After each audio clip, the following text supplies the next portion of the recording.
Okay, you guys, I'm starting over with the top of page 11 again. The first, highlight this, infernal comedy is a state in which the grace, the grace of God, is utterly absent, and where selfishness and malice, circle malice, prevail. The community has accepted its fallen condition and cynically attributes its corruption to the way of the world. Love cannot dwell in such a society. Everyone's fundamentally alone, though hypocrisy and self-serving may give the appearance of friendship. None of the virtues is present, only a sinister double of each remains. Stop. So malice means the intention to do evil. Need a pencil? I have one. Okay. Where did you stop? Prevails. After prevails, yep. Do you guys know what cynically means? You know what it means to be cynical? Huh? Evil. It's more like you don't have any faith in the world. So if you circle cynical or cynically, it means lack of faith in people, the world, the future, basically. Sort of like being super negative.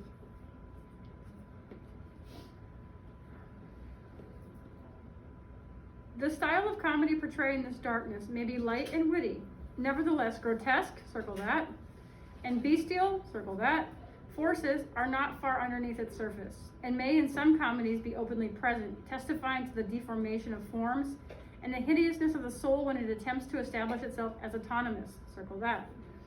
This is the prevailing moral climate of such a world. Not everyone in it, however, is in the infernal state. Like the pilgrim Dante, someone may find himself trapped in an infernal society without participating in its malice. If innocence or, highlight this, if innocence or truth does wander into this no man's land, it is preyed upon and virtually destroyed. Stop.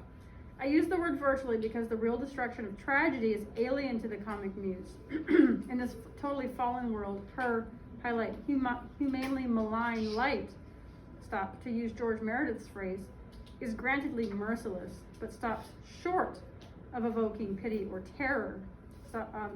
So pity or terror is what we call tragic catharsis. We talked about this the other day.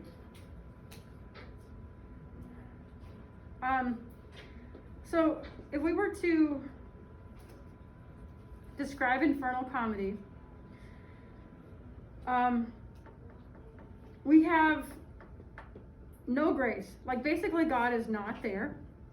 The community accepts that it's fallen and it's very cynical that things are going to change. So we're circling cynically, malice,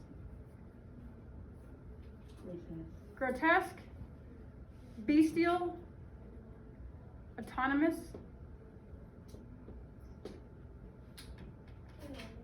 Where are we? We're at the end of the first full paragraph on 11. Grotesque means just gross, like really, just what it sounds like. And bestial means beast, animalistic forces. What do animals want? What's the goal of an animal in the wild? And, well, so what does that entail? What does survival entail? Finding food, right? What else? Fighting. What else? Reproduction, sex, right? That's all they do. They find food, find shelter, fight, and reproduce. So what she's saying here is that is what it's like to live as a human in the infernal world. We become gross and we become beasts. We fight, we do the other F word, and we try and just basically try and survive at the lowest possible realm of human existence. There is nothing like divine about us. If truth does wander into the no man's land of this infernal realm, where everybody hates each other, everybody's cynical, everybody's using each other, everybody's gross, everybody's bestial, everybody's autonomous. So autonomous means outside of community. Basically, FYIGM. You know what that stands for? F you, I got mine. Never heard that acronym before? That's what autonomous means in this realm. It means that no one's ever helped them, which is probably the truth. And so they're like, once they get some, they're like, I got this, and I'm not sharing. Right? It's kind of like a coyote who attacks the sheep, and he kills it. He's just like, he's just kind of hovering over the sheep, and he's eating it, and he's looking up to make sure no one else is going to steal it. Same thing, kind of the same image.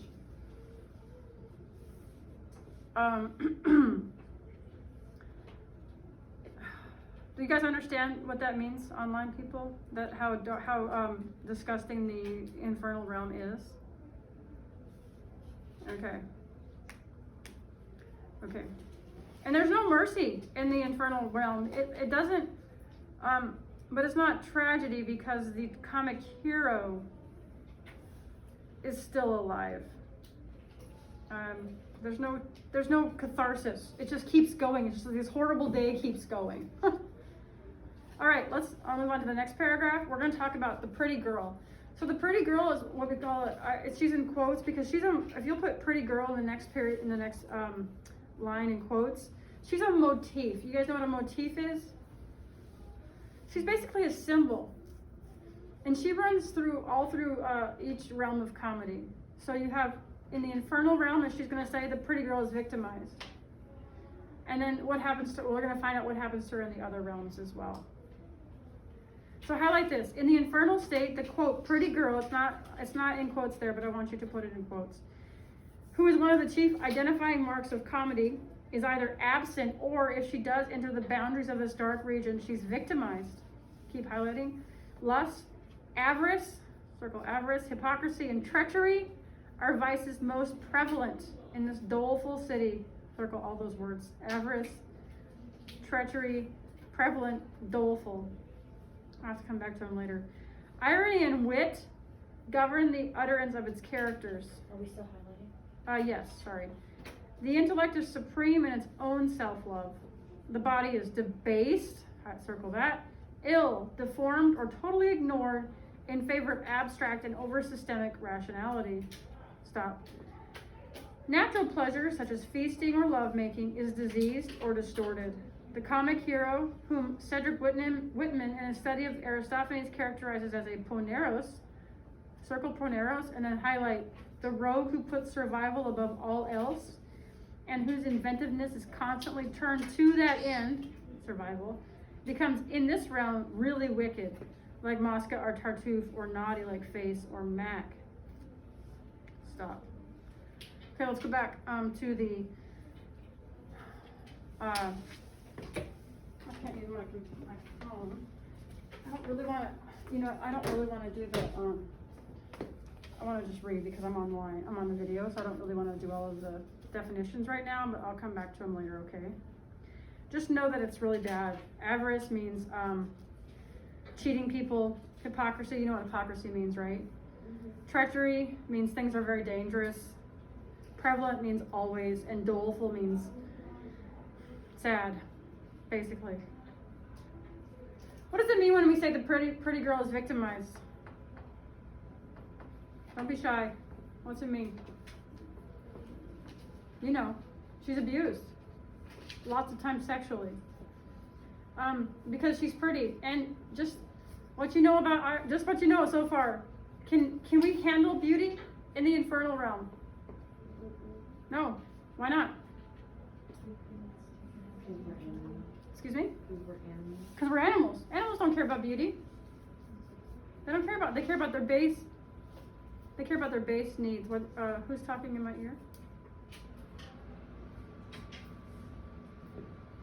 So I'll just go quickly, but I'm gonna put all the definitions on the board, and then take a picture. Can you guys just wait? Because I'm on the video and I don't want to keep.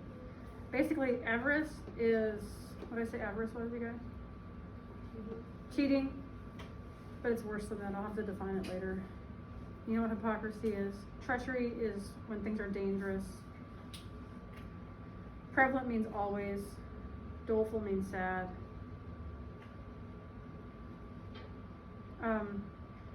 what are characters? What are the utterances of its characters?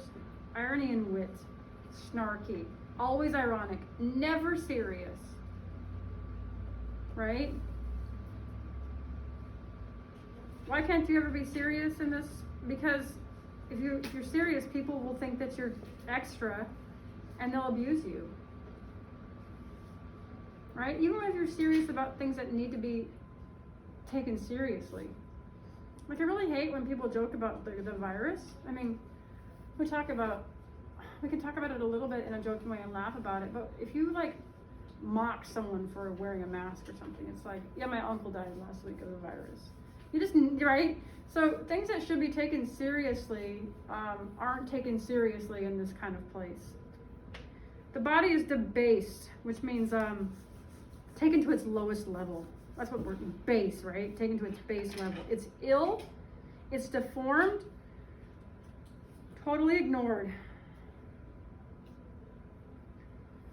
Natural pleasures like eating or lovemaking are diseased or distorted.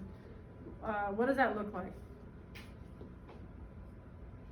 You eat too much, you gorge yourself on horrible food. There's no love making, it's all just sex, and use whoever you can use for your natural pleasures, right? Okay, go down to where we stopped highlighting.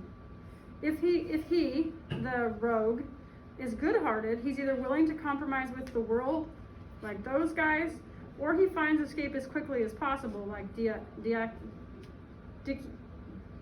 Diakiopoulos or Yossarian. He cannot, while remaining in this top of 12 region, win the lovely lady.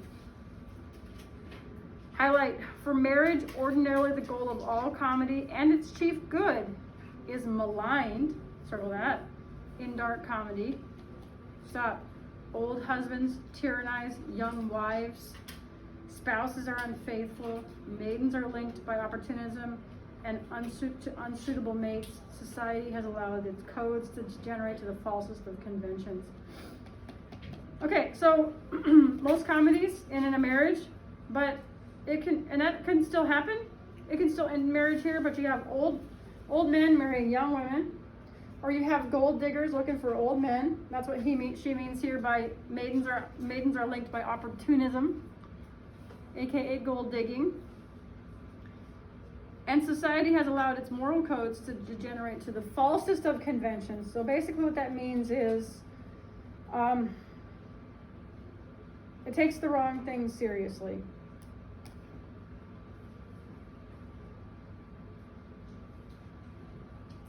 So people are really serious about like their bag being like a Yves Saint Laurent.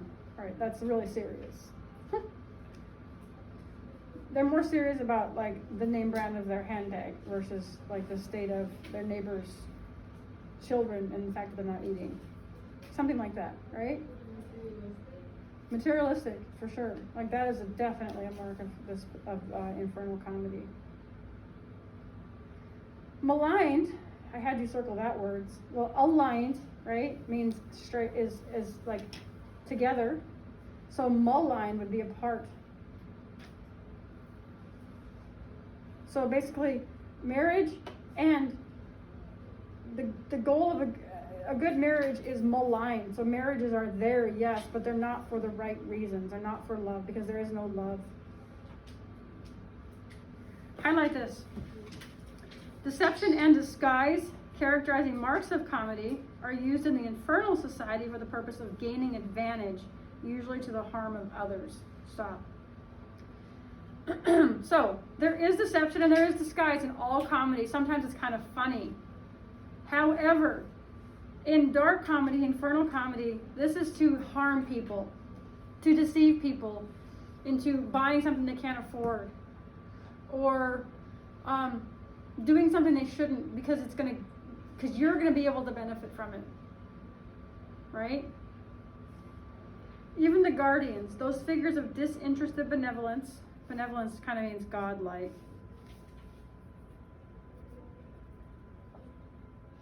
who manifest themselves from time to time within the comic tradition, realize their helplessness to change the general situation, and either withdraw, as does Alceste, or concentrate their efforts on the rescue of the feminine victim, as do Ligurio, Paulina, Sir Henry, Harcourt, Riley, Julia, blah, blah, blah. Highlight this. The wicked are in control of the city, though frequently in the end they are outwitted by someone even more tricky than they. Stop. Face is outfaced, Shylock is out-legalized, Flem Snopes is destroyed by something within Snopesism itself. The biter is bit, the gull is gold. These eventualities are often the outcome of infernal comedy. Highlight this. Since wickedness multiplies incrementally and gives the appearance of infinite resource. Keep going. Yet there is usually a reckoning in which the community is reaffirmed, even if in the sternest possible way. Justice is meted, circle that, out to offenders, and the innocent are vindicated, circle vindicated. Okay, what does all that mean? Well, the leaders are very bad people. And often what happens to them is they get outwitted by worse people. Right? But there is hope at the end of this. Why? Because justice, there usually is a reckoning. That's what she's saying here. Unlike tragedy, which is just over, in comedy there is hope. It's very small and it's very, like, the light at the end of the tunnel is very tiny, but there is hope there. Hopefully justice is meted out, which means given to offenders, and the innocent are vindicated, which means brought back into the fold. You get it? Okay, highlight. I'll wait for this one to get done writing.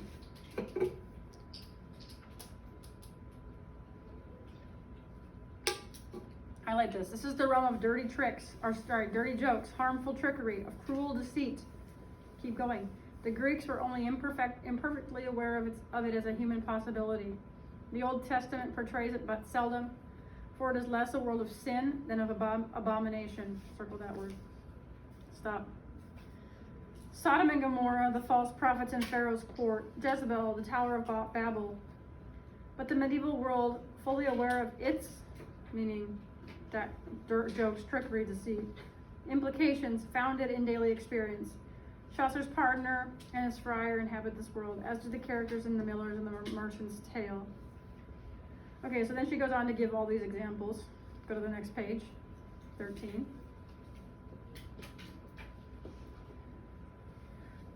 Go to 3 lines down where it says William Faulkner.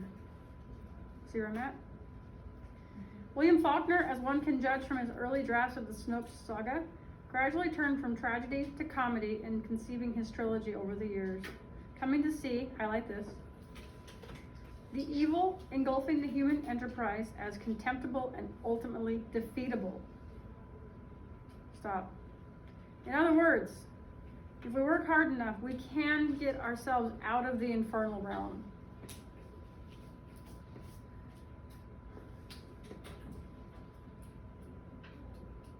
Okay. Does this sound like a good place to be? Not if you're a good person.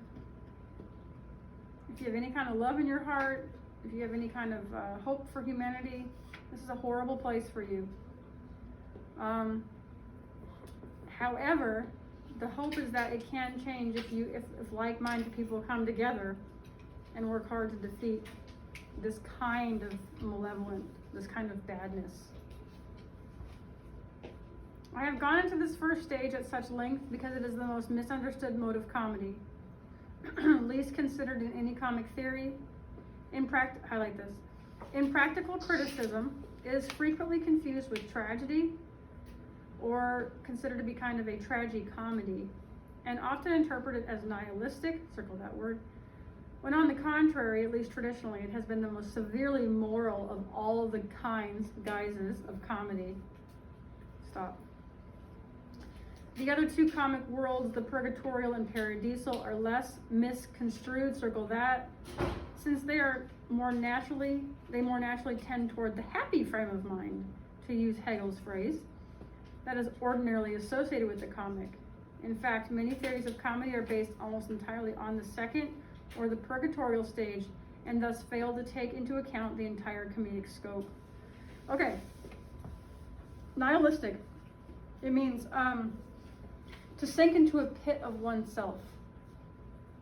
Need a pencil? You have one. So on the margin, you're going to write to sink into a pit of oneself.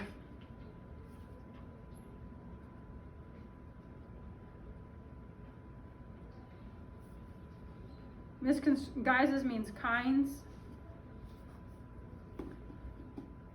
And misconstrued means misunderstood. So that's what I meant when I was explaining Infernal Comedy last week, or when we started doing this, that everyone can die around you. Things can be going horribly. You could have been victimized. Things could be really, really, really bad for you, your family, for everybody. But did you die? Nope. You're still alive. So you're still in a comedy, even though it's horrible. Okay? And even if things are going horrible for you, it doesn't necessarily mean you're in an infernal comedy.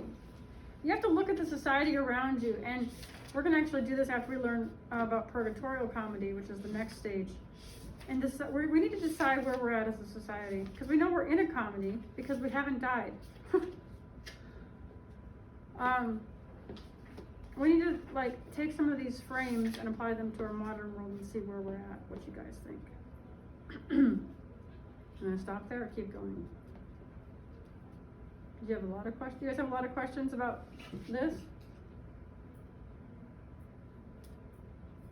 So our time writing is just over the Yeah. Let's do, this is, the purgatorial realm is only a page long, so let's just go ahead and hit the purgatorial realm and then we'll stop in the middle of the next page. Okay, so, middle of 13, highlight this. The middle stage of comedy, as we have indicated, the purgatorial realm. Its mood is pathos, circle that. In it, the community hopes and waits, powerless to save itself. This is by far the broadest region of comedy. Stop. Okay, pathos means quality in speech or writing that evokes pity and sadness. Quality in speech or writing that evokes pity and sadness.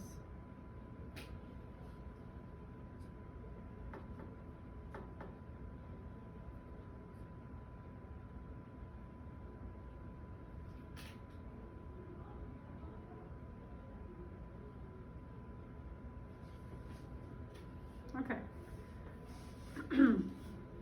A large part of the literature that is generally considered comic inhabits this terrain. The Old Testament, the Odyssey, most of Aristophanes, Chaucer, Shakespeare, Cervantes, Fielding, Austen, Dostoevsky, James, Chekhov, Beckett, O'Connor.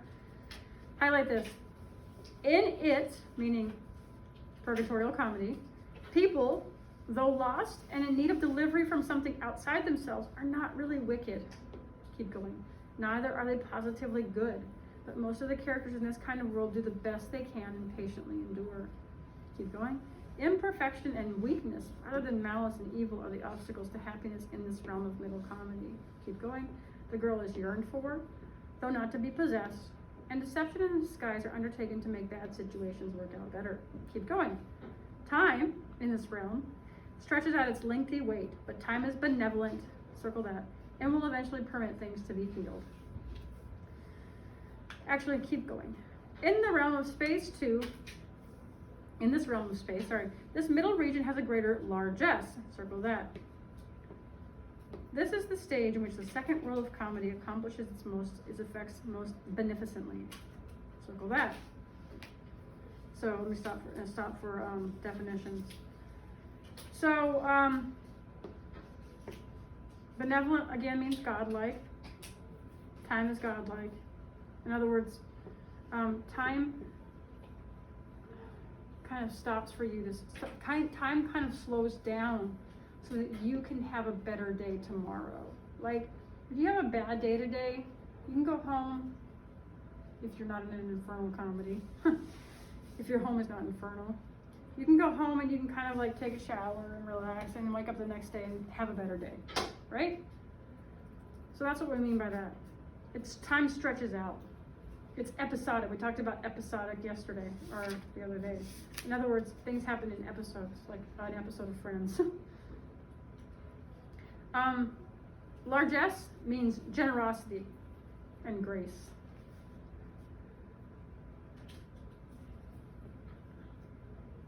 Two lines from the bottom, largesse.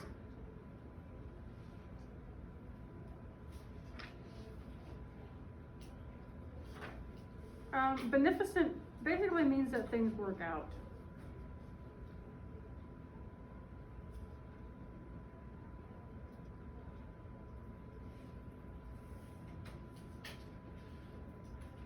A community may locate itself, top of 14. Actually highlight that. A community may locate itself in a place where things can work out according to laws other than those that have gone astray in civilization. Stop. The worlds of Circe, Queen Arete, Calypso in particular for Odysseus, aid him in understanding and undertaking his task. For Aristophanes' solitary little hopeful figures, the heavens, the underworld, or the bedroom are places of strength to be used against the corruption and decay of the city. For Shakespeare, Belmont, the forest of Arden, the woods outside of Athens, and Milford Haven are places of sanctuary and healing. For Henry James, Europe. For Melville, it's a sea voyage. For Mark Twain, it's the river. And for Faulkner, it's the big woods. These other places, highlight this, places shelter the realities that the world has forgotten and offer an experience of renewal, allowing the time and space necessary to keep the protagonist and other members of the community from despair or some irrevocably hasty action. In this stage, keep highlighting to the end of the paragraph. Hold on 1 second. Oh, excuse me so much. Thank you. In this stage, the action ends with mercy rather than justice. The mood is wistful sadness, or muted joy.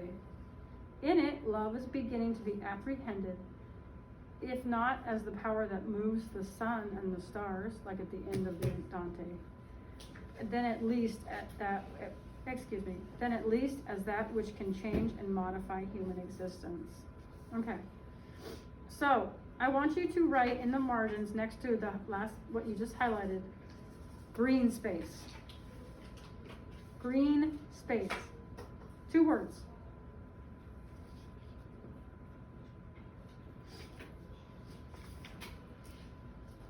All right, what's the green space? The green space is a place you go to be refreshed,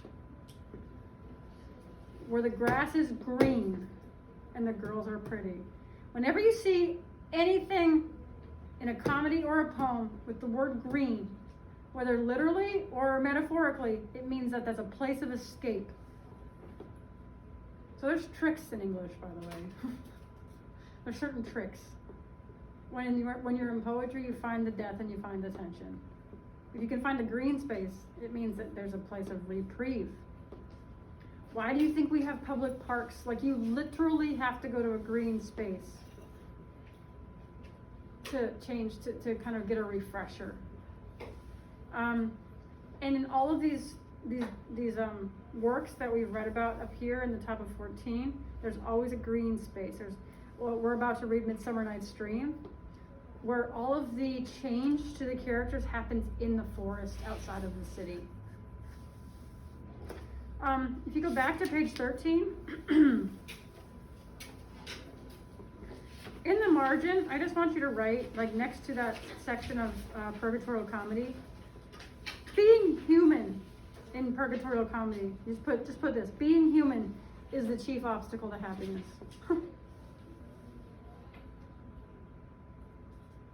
Sound about right?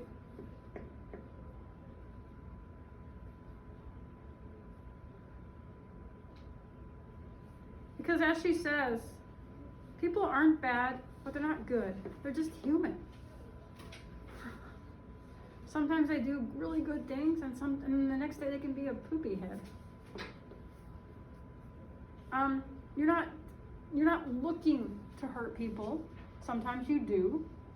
Sometimes it's because you're tired, or you're angry, or you're in a bad mood. And then you apologize. If you're a good person, you apologize. Hey, Samantha, I'm sorry I said that to you yesterday. And Samantha's like, cool, it's fine. Thank you. Right? That's how you work things out. But being human is the chief obstacle to happiness, because we just do things that we don't really need to do. We're just struggling. As I tell people all the time, most humans are just doing the best they can every day to be good and stay alive. Like, they're just doing the best they can for themselves and their family. Sometimes they make mistakes. Sometimes they have a good day. It's just hard. Life is hard. The pretty girl, and we talk about the pretty girl being a motif in comedy. Here she's yearned for. So think about little boys who have, this was when I was a kid. And even little girls, we had little pictures of, boys in our like teen beat and stuff hanging in your locker. But boys have a lot of pictures of, think about like auto body shops. I'm not sure if it's like this anymore, but you go into an auto body shop and there's like a Playboy calendar on the wall. That's this. Don't get mad at them for that. That's their goal. Do they ever get that girl? No, they never do. They settle for, Peggy Fleming over here in the corner. It's okay, Peggy's okay. Putting on a little weight after she had her 3 kids, but she's okay. Okay? Right? So it says that the pretty girls yearn for, but they don't possess her. It's okay. It's just because they just do what they can do to get by. Whereas the pretty girl in an infernal comedy is possessed and destroyed. Because the people in it are so bad that they see beauty and they can't handle it. They want to eat it. Like literally just take it, because they're so empty. Their souls are so empty that if they have beauty, they destroy it. Make sense? Whereas in the purgatorial realm, you have beauty and you just sort of enjoy it for what it's worth. If you have a Playboy centerfold on the wall, just is what it is. They're just, unless it's like a child, or if it's like super like fully naked, right? But you're really you have that picture up there because you're just basically enjoying the beauty. You're not going to have that girl, but you're it's just there. Make sense? Okay. So again, time is benevolent, stretches out, permits things to get better. And then on a weekend when it's nice outside, we'll go to the park. And we'll take a picnic and maybe a bottle of wine. And we'll just lounge out. That's what we do, right? Not you guys, don't take a bottle of wine to the park. But I'm saying you see people like this all the time. They just go out and they have a picnic with their lovers or their friends or whatever, right? Okay, I'm gonna stop there. So we'll pick back up right there at the highest realm next time, which will be Monday.